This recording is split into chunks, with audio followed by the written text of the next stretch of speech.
Hi guys, welcome back to the channel. We are making a cheesecake. I'm gonna start off this video by telling you right now, this is your diet. There it goes. This is not a healthy cheesecake. It's not a fitnessy cheesecake. This is a cheesecake that's gonna stick to your ribs. It's so good. Oh my goodness. I say that about like all of my recipes, but I promise you this is the best cheesecake. Those of you guys, friends, family who have had it, you guys know what I'm talking about. You guys always ask for the recipe. But people have like this misconception that cheesecake is hard. It is not hard. The only thing is time consuming, but that's all the oven's work. And yeah. All right, let's get into it. So starting off with our crust, I have my food processor and I have 7 ounces of some graham crackers. This is about a pack and a half. Some packs are bigger than others. So I would kind of just weigh it out. I'd say it's about 16 crackers or cookies, depending on how you look at them.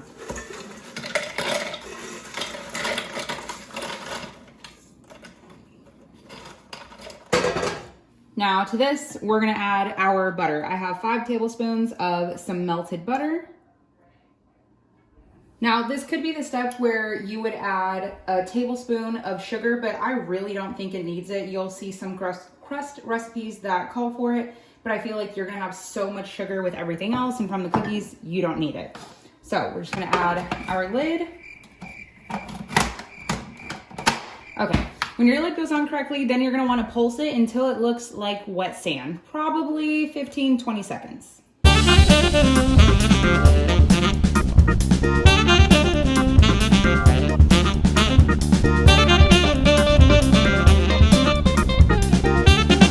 This is exactly what you're looking for. Wet sand, sticks together, holds its own shape. You don't wanna go too fast and bring it down to like super powder, but this is perfect. So now I have our oven preheating at 350. I'm just gonna pour all of this crust in here. Now, if you like a super thick crust, this is about a medium, not too thin and not too thick. But if you want more, you could always double the crust. It's just gonna take, I'd say 5 to 7 minutes longer for it to bake. We're gonna get out every little piece and just kind of shake it side to side. And then we're gonna get a heavy glass and pack it down. Okay, I said a heavy bottom glass, but can't find one, so I'm just gonna go in with a small cup. It really does not matter what kind of cup you're using. You just wanna make sure it's pretty even. You can always go in and fix it, obviously, before it bakes.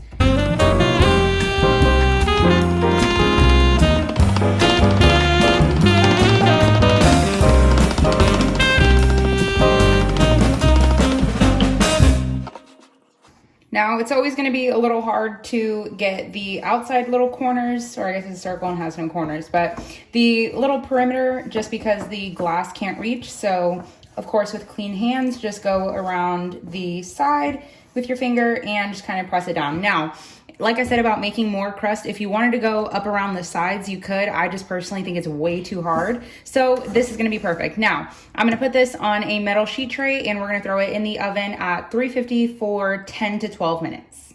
I took the crust off of the sheet tray and I'm letting it just kind of chill and cool here. You'll see it start to pull away from the sides, which is absolutely perfect.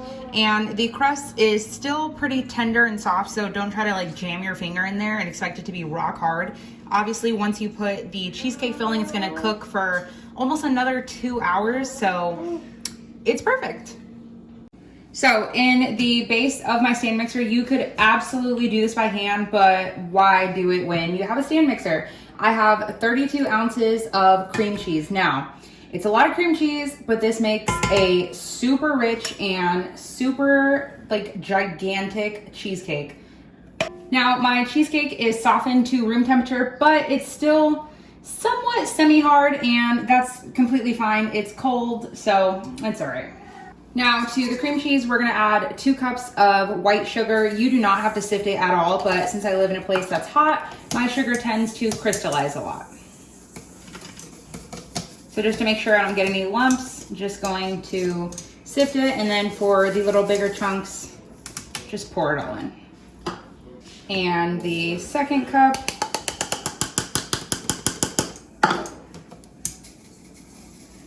So now with the white sugar and sour cream, So now with the cream cheese and the white sugar, we're gonna add our little whisk attachment and of course lock it in place.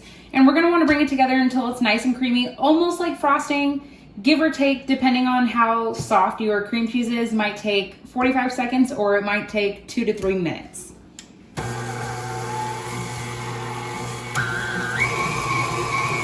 Now, after about 30 seconds, you're gonna want to lift it up and scrape everything down. So with a cheesecake, at least with my cheesecake, I like it to be super smooth. I don't like too many hard, crystally granules from the sugar. So I'm gonna make sure everything gets super nice and well incorporated. If you guys saw my essential kitchen videos, then you guys saw this spatula. I probably should be using the bigger one, but it's okay, less dishes. So we're gonna make sure we mix it again and take as long as you need with this step because you really wanna make sure that when you press it in between your fingers, you don't feel too many of the granules. Like this, it literally feels like a lip scrub. I know the sound is super annoying, but this is exactly what you want. Something super, super rich and thick and creamy. So after that is nice and mixed, we're gonna add a half a cup of some heavy cream. Trust me, this is not the time where you want to skimp and use half and half, light, heavy cream. Nope. You want all of the fat and all of the flavor. Hope you guys aren't lactose intolerant. So now we're going to mix this again, make sure it's locked. So now once we have the heavy cream, we're gonna add 2 cups of sour cream. We keep going back. Keep going back to our lactose intolerant joke that I made like 35 seconds ago.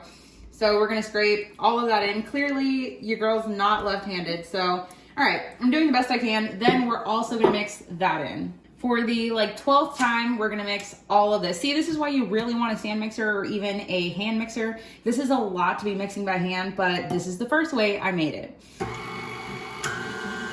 And remember, you want to scrape down as much as possible to make sure everything is super nice and incorporated.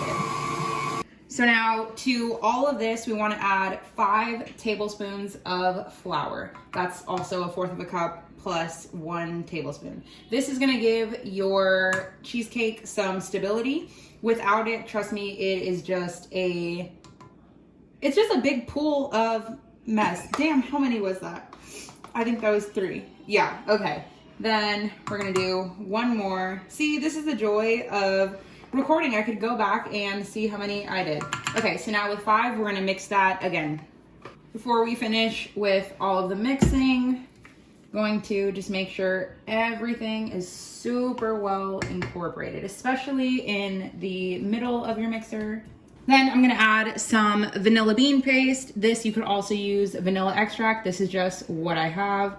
It's gonna be so pretty. The first time I made this, I made it with regular vanilla extract, but get in here, look at this. You get all of the nice little black specks from the vanilla bean. Now with the vanilla bean paste in, we're gonna close it. Now I have 4 eggs I'm gonna add. I like to crack them in a cup, a bowl, whatever, because you do not wanna get any shell. I promise you, it will just ruin your cheesecake. It is so hard to get it out. So we're gonna add 1 egg at a time, and then we're gonna mix. Once you see the egg pretty much pop and incorporate, then is when you can start moving to adding your other eggs. That looks pretty good. You don't wanna mix too much once you add the eggs. Something about it, when you mix too much, your cheesecake becomes fluffy, but in like the worst way possible.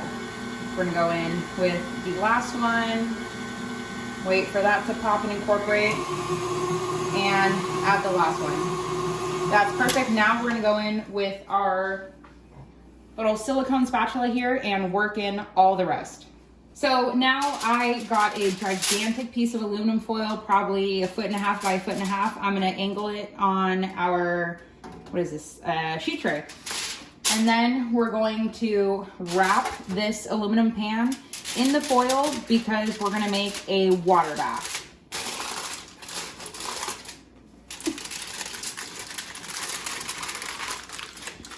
You want to fold going up the side.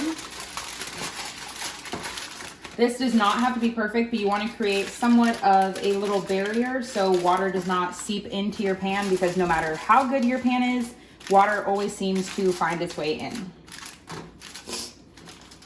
So now once we have that, I'm gonna show you guys, this is literally just great value aluminum foil, but this is like the 18-inch wide roll. Oh yeah, so I guess it was like 1.5 feet. So this is just a super wide aluminum foil. I've had the small aluminum foil, and you just have to do it on both sides. So one this way and one that way. So now for the size of our cheesecake, this is completely optional. I choose to do it because it makes it a lot easier in the end. I have some parchment paper. This is just, yeah, regular nonstick parchment paper. And you're just gonna wanna kind of angle it on the sides. It does not have to be 100% perfect or cover the entire thing. But you wanna make sure that it's somewhat touching the bottom. See, that's pretty good. I could cut it and be all perfect about it, but this is completely fine. Now we're gonna pour all of our cheesecake filling into it. So now we're gonna add all of our cheesecake filling. It's going to seem like so much filling, but it's really just gonna fall down and fill all of the sides. And of course, we'll go in there with a little spatula and kind of just help it go along. This is also a 10 or 12-inch spring form pan. Yeah, that's what they're called. Now, once everything is in there, you want to go around and just smooth everything out.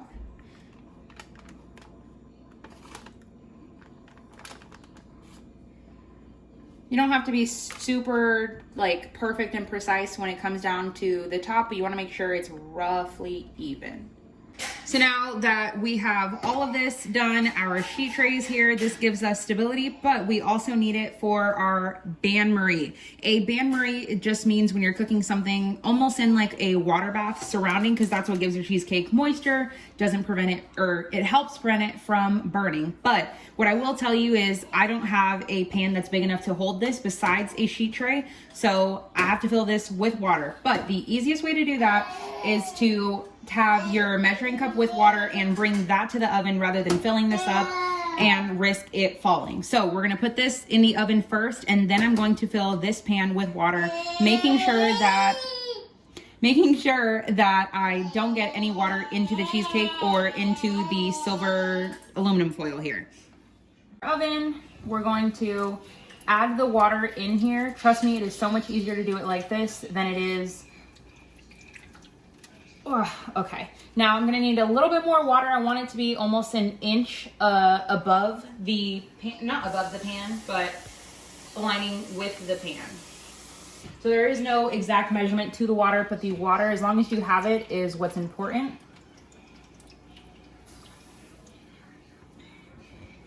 Now that looks pretty good. Now still at 350, we're gonna bake it for 1 hour.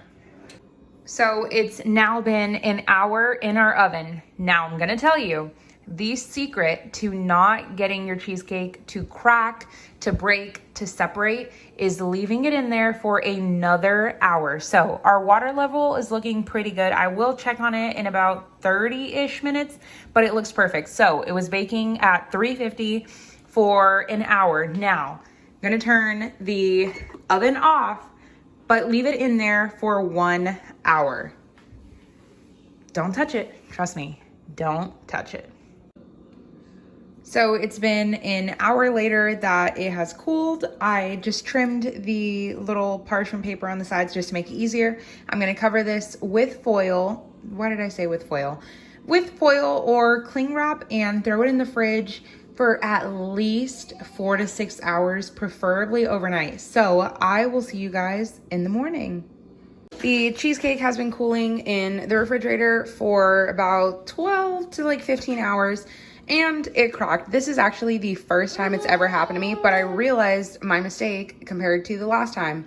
I should have let this sit on the counter for about an hour to two. So obviously it baked for an hour and then it sat in the oven for an hour, but I should have put it out on the countertop for an hour or more before I put it in the refrigerator. So yeah, but realistically, you're gonna eat it and it's gonna be so good you're not even gonna care. All right, let's get into it.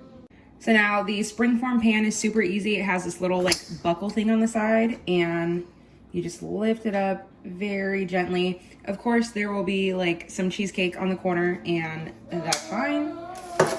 But see, the benefit to putting this is it just helps it pull away from the sides, because depending on what type of springform pan you have, it might or might not get stuck.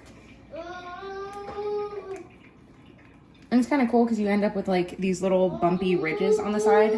Now, I recommend I put it on a cutting board so this way the bottom is still attached, because trust me, if you try to take it out, it's a mission unless you line that with some parchment paper too. So now for the cheesecake, I'm just going to cut in. This part makes me so nervous. You want to make sure you get down into that crust, but it should be pretty soft. Then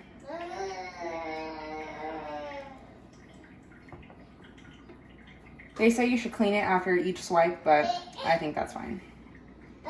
That's a pretty big piece. We'll go right there.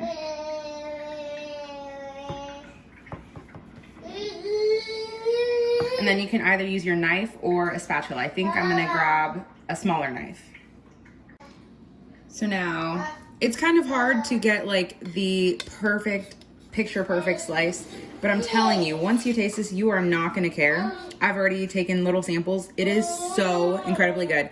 Now, I'm going to show you guys what I'm gonna serve it with. So I have that slice of cheesecake, and then I just have some Duncan Hines, just country cherry pie filling.